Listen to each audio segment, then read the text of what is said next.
All right, traders, welcome to today's recap. This is Christian from Hertz Market Trade Group, and today is Thursday, July 21st. Couple themes of the day. Another strong, that's the wrong word in here. It's a typo. Another strong day. Very good breadth once again. Bonds were very strong again. So sorry, not again, but bonds were very strong today. I'll look at that chart in just a second, but good to see yields come down. And then earnings. Wow, I've got a bunch of typos. I don't know what's going on over here, but earnings, some good, some bad. And I think that's kind of expected as we were entering into earnings season. You're going to see some really bad reports, and you're going to see some companies that are managing pretty well. Clearly, there's a lot of issues. We know that some of the bad news is priced into some of these stocks, but perhaps not all of it, as we see some of these results after hours come in, and a couple of them are not looking good. Risk disclaimer in front of you: everything that we're going through is for information purposes only, not giving out any advice or recommendations. The video is for education purposes only. Please read the whole risk disclaimer here. So for the averages, S&P up 1%. We will also go. Geez, I'm really tongue-tied in this video. I apologize. We will go over some technicals to watch, mainly just short-term things to watch. Let's start with the S&P. We did actually close above the value area. We were kind of hesitating there, even though we've been definitely moving in the right direction. Again, the main thing here is, in addition to closing above the value area, we're above the 50-day, 20-day, 5-day moving average. So that's very, very nice to see. Really nice reversal on the 5-minute takeout of the version point of control. Again, if you're not familiar with what the market webs are or version point of controls, I cover them in every one of the videos. But just in case, you could go to my pinned tweet. Right. I also have a link here that explains what the market webs are. It goes over volume at price. We also did a full, about hour-and-a-half webinar last week for members on basically how to use the market webs value areas to trade. Right. So this is a good example. Nice reversal off the 5-minute VPOC. All right. So that's what for the S&P. NASDAQ, which is, again, has been showing some strength, was up 1.4%. Right. That is also decently above the value area for the month. Right. We're the 50-day moving average is all the way back here. So, by the way, we could definitely do some backing and filling, right? And I think it's, one of the things that I have said over and over since the beginning of this month is to be realistic. We still have a Fed meeting next week. We had the ECB raising interest rates. Again, the market just barely blinked on the ECB rate hike. So that's, this is priced into the market. 75 basis points is priced into the market for next week. And we'll see what they say in terms of guidance. Remember, after, just to kind of jump ahead a little bit, because we'll talk plenty about, next week's Fed meeting. But remember, there won't be another Fed meeting until September. So we're going to have a ways, right? So, all right, when we look at this, right, it's 727. So next week, right, the implied rate is 78 basis points. Right, so that's what the market is pricing in, Fed Fund futures. But we won't have another one all the way till 9/21. Right, it's essentially 2 months away. So, right now they're implying what, about, between 50 to 75 basis points. And that's going to be dependent on data that comes out, that'll be pretty wide open in terms of what they're going to do in September, considering it's so far away. So in any event, that will change. But anyway, that's what the market is implying right now. So NASDAQ above the value area. We did take out another one of these upside VPOCs, and you could see we're kind of digesting that, right? That's a perfect spot, by the way, I think, for a little bit of backing and filling. The way that I just described these version point of controls and the overhead supply that we're seeing on a lot of charts with these red lines on them is that, price doesn't have to stall there. It really depends if buyers are going to carry the ball from here, right? every time that there's one of these areas where there was high volume previously, it's going to be met with some selling pressure, right? But the buyers are going to have to overwhelm the sellers, right, and push higher. We've seen that some names do it. Some names have stalled as soon as they get there. So again, this one's for the overall market. That's what I see. And of course, going to the weekly chart too with the Qs. So you could see also for the Qs, which are a little bit different, because they don't trade as much in the after hours market. But notice we're back inside value, right? We've got one more day of the week. So, provided that we stay above 297.74, that's a real nice looking candle and gets us back into the value area the first time since we've been there, since all the way back towards the end of, towards the beginning of June when we fell out of that. All right. Let's talk about a couple of the earnings reports. So let's talk, after hours, right? Now, Snap to me isn't like, I'm sorry to say, that important of a company. I think TikTok has their number, right? They just have a better mousetrap. We've known that now for a couple quarters, but moves down to 12, and it's going to affect some of the other names. Meta, I thought I was talking about Meta in our midday video, right? And Meta got you the move that I think people were looking for, right? So, before earnings, gets out of this channel, right, and moves right up to the top of value. So as I said in the midday session today, I didn't play Meta, but I think if you got long it in here, you would be selling it in here right at resistance, right? And I think for the most part, some of these names that have way, overhead resistance, that's personally how I'm playing them, right? Ones that I don't think are necessarily going to be a leader anymore.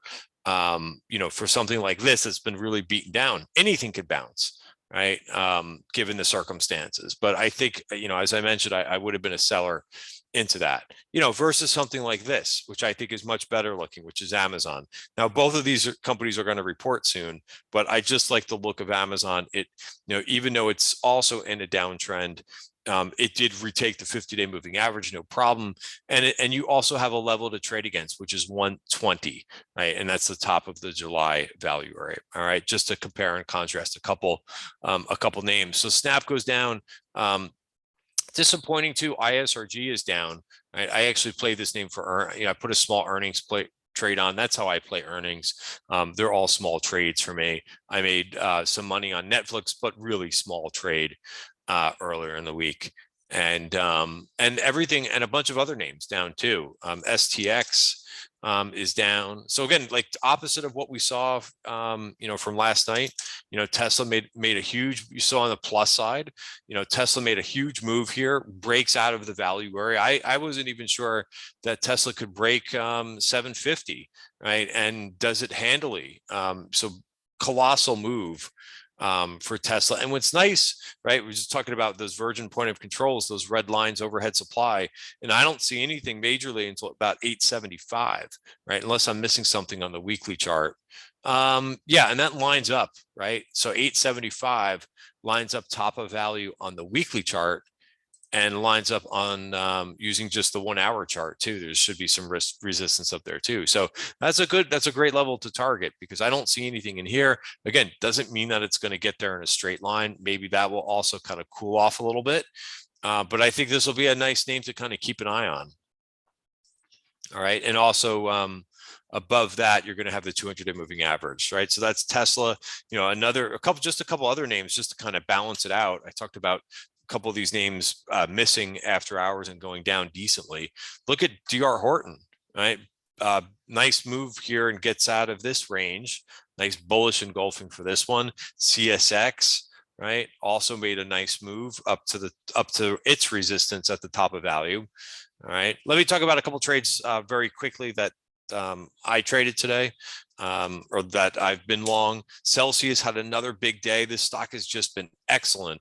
Even after this ugly looking bearish engulfing candle, one day is not a trend. It did hold the support quite nicely. And, I bought the dip yesterday in this, or excuse me, I think it was 2 days ago, I bought the dip in this. And that's worked really nice. Another one too that I took a target in yesterday, which is LNTH. Again, this is being nimble in this market, taking a profit into strength. I didn't see any news on this that brought it down, but it did come in back into support. 60, this is 68.70, right? It also found support on the daily chart as well. So what did I do? I added to my position on this. Again, being nimble, buying some dips and names that are in uptrends, right? I sold this yesterday at 74, buying it back at 71.80. I could have actually bought it cheaper, but that's okay, right? Trades that I did today, Rivian, I thought might see some what I refer to as pin action, right? When a name does well in a group, right? The other names in the group could actually see some positive reaction, which Rivian did see today, up 4%, right? And I think what I'm targeting is ultimately maybe 35, maybe 36, but I took a couple targets in this trade today. Right. And I think I added back once there was a little bit of volatility. I added back at 33.50, took a target at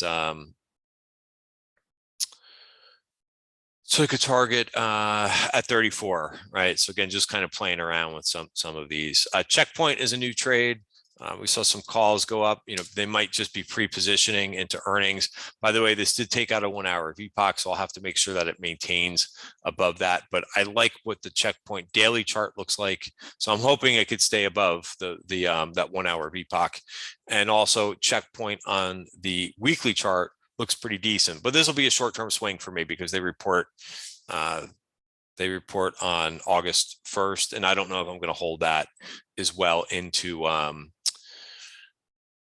into the Fed meeting next week, on Wednesday. All right. Some trades, again, I talk about winners and I talk about losers, right? Most people on Twitter, they never have a loser. Most people who run services too, which I do, they never talk about their losers. But Valero, right? Gas prices went down. This was a trade I put on at the end of the day. So I did take this, I added to it this morning because it was into support. I added right around this bottom of value, 101. Right. But this was a trade that I put on yesterday at 109. Right. And again, just, this happens, right? It happens in trading. Oil down, 5%. I think, and I talked about energy names in last night's video. That didn't work, right? I talk about all the time having ideas, but some ideas are going to be right. Some ideas are going to be wrong. You have to manage the losers appropriately. I added at 101.90. Again, was, unlucky here, but lucky that it kind of rallied back. I took this thing off for 104. My average price, 105.70. Not that bad, right? So managing through a loser and not having it ruined my day. I also got out of my last piece of VRTX. I took 3 targets in, right? But it just hasn't been acting right. So I will watch this name. I would love to see this thing kind of hang in here and, maybe put some more consolidation in. Right. Speaking of consolidation, a couple. I talked about Celsius, right? I also like this Monster. Right. It's been going sideways for a while. I have an alert, which we talked about in the trading room. For now, I put the alert at 97.50. Again, if it doesn't go off, if it doesn't firm up here, then no trade. But I just added it to my watch list. A few other names to go over. Costco did make it over this version point of control. This was a name that I put on yesterday, starting to kind of take that digestion and possibly move to the outside of it. This DHR report, this, by the way, another name that had really good earnings, DHR. So ISRG goes down a lot, DHR goes up. DHR is actually more life sciences. And this really helped names like TMO, which I actually added to our TTG trend portfolio yesterday. So I got the full benefit of this move today, up 6.7%. And, again, we'll have to keep going here and we'll have to put in a good earnings quarter, but above the downtrend line here. So really like this move. And I view this as, a very high quality company for me, in my opinion. What else did I want to talk about? I had a couple other names that I was looking at. SQM, right? I like this out of the lithium. Now, SQM does a couple different things. They're also involved in the agriculture space too, but I like this chart the best for possible if you're looking for a play on lithium, right?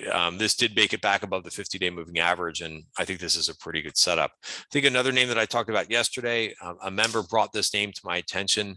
Intuit looks pretty good here, right? We've seen this H&R block, go up like crazy. For me, and again, everybody's different. Everybody has their own opinion. Years and years ago, I went to an H&R block. I didn't think it was the best, software that they were using. The company that maybe they've done some upgrades in the meantime, but I would rather be in TurboTax into it.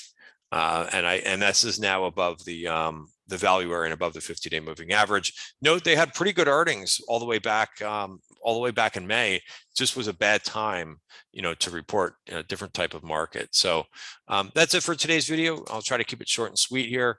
But overall, again, more trade ups, more trade setups today, and very nice price action and breadth. Here's what and I have this indicator on the bottom left of my screen. I've talked about this and just about every day for the last 5 days, I think, about how strong the breadth is. Even when we sold off earlier in the week on the Apple news, the breadth was still maintained, being strong. Then it was more advancers in the NASDAQ that day than were decliners. So this is really nice to see the breadth like this.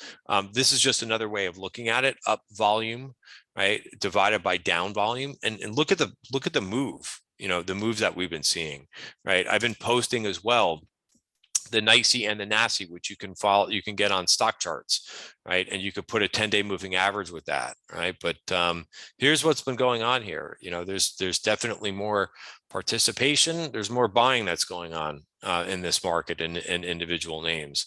So for now, that's been working very well. And we'll just kind of have to monitor and manage risk appropriately for next week's Fed meeting, as well as when a bunch of earnings names really, when we get some of the bigger names that are reporting. All right, guys, have a great night. See you tomorrow.